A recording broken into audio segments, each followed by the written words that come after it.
Fellas, today's the second.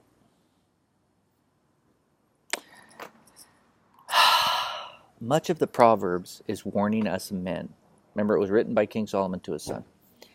Written to us men regarding the adulterous woman, the seductive woman. I love this. Verse 16. Wisdom will pluck you from the trap of a seductive woman, from the enticing propositions of the adulterer, who's chosen to leave the husband of her youth and to forget her sacred promises to God. Now, on face value, it's clear. Seductive woman, promiscuous woman, how alluring they can be, especially probably in certain kind of work environments or certain kind of situations where things aren't real good at home, or maybe you're lonely. Maybe you don't even have a woman at home.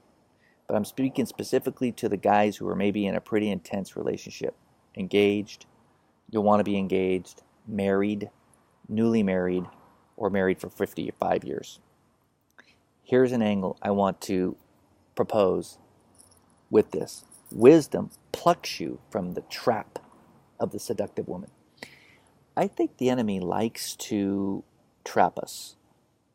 Take apart the husband and wife. Take apart the ichad, the oneness between a man and a woman.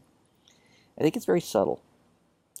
I have a lot of temptations, but not so much in the area of the seductive woman. I don't know, maybe because it's what God pulled me through 40 years ago in my adolescence, in my young adult years. He saved me from all that. I have other things that tempt me. Things that go fast and cost a lot of money, typically. But the seductive woman is very subtle.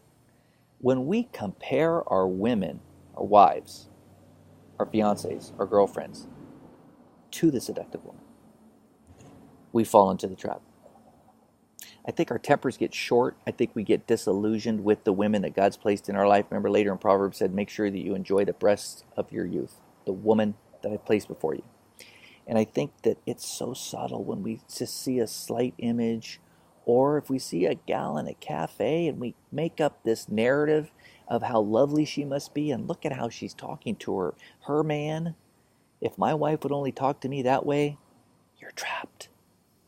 You just fell into it. She's not trying to seduce you. She don't even know you're in the room, bro. No offense. But the game we play when we look at other women and try to make up what we think they are, it's a trap, and we can fall into it easily. How about today, if you got a woman in your life, you write her a special note, tell her what she is. And how about today you read yourself that note all day and remind yourself what the Lord has placed in front of you so you don't slip into the trap. Let wisdom pluck you from the trap of the seductive woman. God bless you, fellas.